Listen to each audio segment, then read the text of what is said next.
قیامت کے قریب ہونے والے فتنے، قیامت کے قریب ہونے والی نشانیاں، علامات، ان سب کے بارے میں باضابطہ ایک چیپٹر ہے جس میں رسول پاک صلی اللہ علیہ وسلم نے واضح نشانیاں بیان فرمائی۔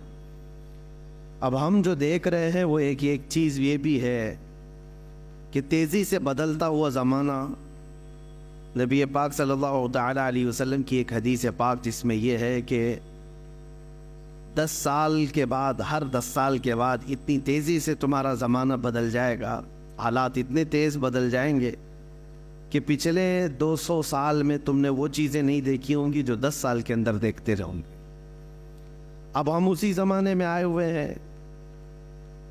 اب ہم میں سے کسی کو یہ پتہ نہیں ہے کل آنے والے دن کون سا نیا فتنہ جنم لینے والا ہے۔ اور ایک حدیث پاک میں یہ ہے، میرے آقا صلی اللہ علیہ وسلم نے فرمایا، میں یہیں سے دیکھ رہا ہوں فتنے میری امت کے اوپر اس طرح سے گر رہے ہیں جیسے بارش کے قطرے ہیں۔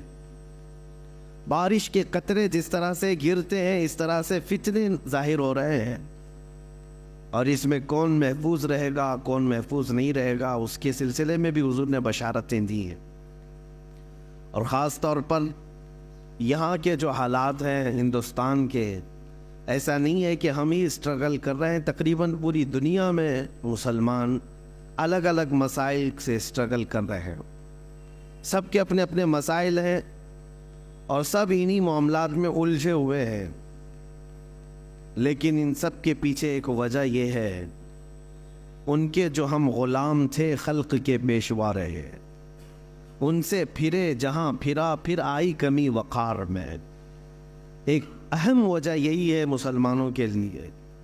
ہم نے دیکھا ہے کہ کثرت سے تمہارے ساتھ ظلم و ستم ہوا، اس کے باوجود اس آدمی کو سدھرنے اور سنورنے کا ابھی تک موقع کیوں نہیں مل پا رہا؟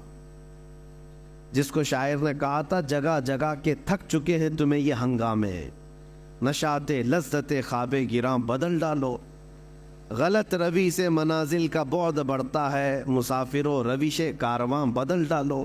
آج ہماری لاپرواہی اور عدم احساس اتنا بڑا ہوا ہے کہ ہمیں کوئی اہم واقعہ تھوڑی دیر کے لیے ڈسٹرب کرتا ہے۔ ہم نے کسی کو مرتے ہوئے دیکھا، مارتے ہوئے دیکھا، کٹتے ہوئے دیکھا، کاٹتے ہوئے دیکھا، ویڈیو کو ہم نے شیئر کر دیا، تھوڑی دیر کے لیے ہو سکتا ہے ہمارے اندر غم کے آثار نظر آئے، دوسرے دن سے وہی عیاشی ہے، نہ کوئی تبدیلی آئی نہ کوئی بدلاؤ آیا۔ ایسے ہزار ہنگامے دیکھ چکے ہم۔ ہمارے ساتھ کیا ہوا اسلام کے ساتھ، قرآن کے ساتھ؟ یہ جو آج دنیا کھیل کھیل رہی ہے، ہونا تو یہ چاہیے جس کے اندر ضمیر زندہ ہو، احساس ہو، وہ اپنی زندگی کو بدلنے کا عزم کر لے کہ کہیں یہ میری شامت اعمال تو نہیں ہے، یہ میرے گناہوں کی وجہ سے اس قدر عذابات تو نہیں آ رہے ہیں، لیکن احساس کیوں نہیں آتا؟ بڑے بڑے واقعات ہم دیکھ رہے ہیں اپنی زندگی میں، لیکن اس کے بعد بدلاؤ کیوں نہیں آتا؟ یہ ایک بہت اہم چیز ہے جس کی طرف ہم لے جانا چاہتے ہیں۔ عزیزان گرامی وقار، آج مجھے صرف بات یہ عرض کرنی تھی۔ قرآن پاک میں اللہ تعالیٰ فرماتا ہے، اسلام کے علاوہ کوئی دوسرا لے کر کے آئے قیامت کے دن اس کو دیکھا بھی نہیں جائے گا، قبول بھی نہیں کیا جائے گا۔ اور ان الدین عند اللہ الاسلام، اللہ کے نزدیک اگر کوئی دین ہے تو وہ اسلام ہے۔ اور اللہ تعالیٰ فرماتا ہے، رضیت لکم الاسلام دینا، میں تمہیں اسلام دے کر راضی ہوا۔ تو جس قوم کے پاس یہ دین ہے اسے یہ چاہیے فخر کرے کہ اللہ تبارک و تعالیٰ نے اپنا چنندہ اور اپنا پیارا دین مجھے دیا ہے اور میں اس سے وابستہ ہوں۔ اور ساری دنیا کے ٹارگٹ پر آج تم ہو، اس کی وجہ بھی یہی ہے۔ جس کے پاس کوئی دولت ہوتی ہے اسی سے حسد بھی ہوتا ہے، اسی سے لوگوں کو جیلس بھی ہوتا ہے۔ تمہارے پاس یہ سب سے بڑی دولت جو دین اسلام اور میرے آقا صلی اللہ تعالیٰ علیہ وسلم کی محبت ہے، یہ ایک بہت بڑی دولت ہے۔ اب اس کو ختم کرنے یا اس کو کم کرنے کے لیے یہ حربے اپنائے جاتے ہیں آج، جو ہتھ کنڈے ہیں، کسی نہ کسی طرح تمہیں کمزور کر دیا جائے۔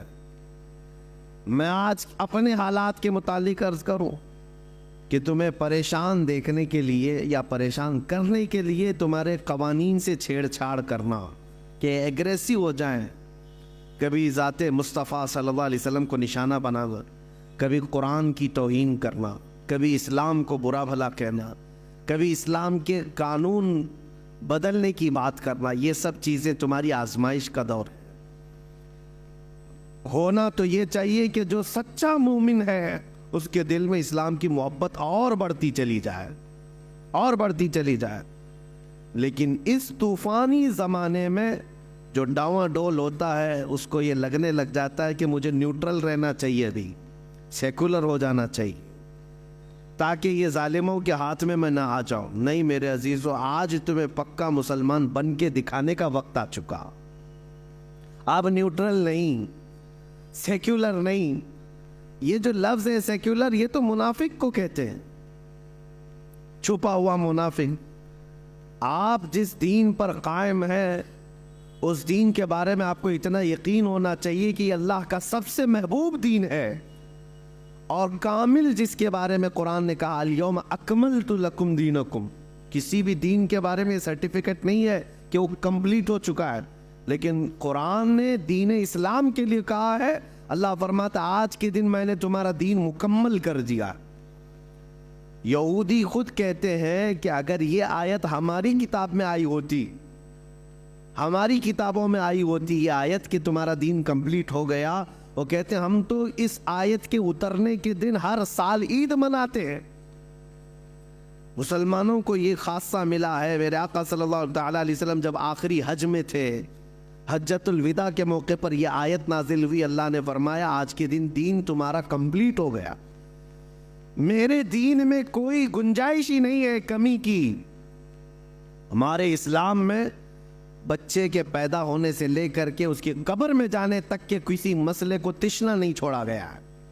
لے کر کے آؤ، چیلنج ہے ہمارا، جس بھی مسئلے کو لے کر کے آؤ گے زندگی کے گزارنے کے طور طریقے، اسلام نے اس کو تشنا نہیں چھوڑا، خالی نہیں چھوڑا، مسائل موجود ہیں۔ حتیٰ کہ یہودی اس بات کا مذاق اڑاتے تھے۔ حضرت سلمان فارسی رضی اللہ تعالیٰ عنہ ایک جگہ سے گزر رہے تھے، پیشاب کرتے وقت ڈھیلے کا استعمال، تو انہوں نے کہا کیا تمہارے دین میں یہ بھی بتایا جاتا ہے؟ حضرت سلمان فارسی رضی اللہ تعالیٰ عنہ نے فرمایا ہاں بے شک، میرے دین میں کسی بھی چیز کو چھپایا نہیں گیا، حتیٰ کہ عدد بھی بتائی گئی ہے کہ کتنے ڈھیلے استعمال کرے تو پاک ہو جائے، بیٹھ کر کے کرے، کھڑا ہو کر کے کرے، کسی بھی چیز کو خالی نہیں چھوڑا گیا۔ اور میرا یہ چیلنج ہے، دنیا کی کسی بھی قوم کو لا کر کے پڑھ کر کے بتاؤ، بہت سارے مسائل سے وہاں پر صرف نظر کر لیا گیا، یا تو بچوں کے متعلق مسائل نہیں ملیں گے، یا عورتوں کے متعلق نہیں ملیں گے، یا بوڑھوں کے متعلق نہیں ملیں گے، یا شادی شدہ مسائل، یا پھر تجارت کے معاملات، پڑوسیوں کے معاملات۔ لیکن دین اسلام ایسا نہیں، اس میں تو اتنے باب ہیں، اتنے ابواب ہیں، اتنے چیپٹر ہیں کہ پوری زندگی کو گھیرا ہوا ہے۔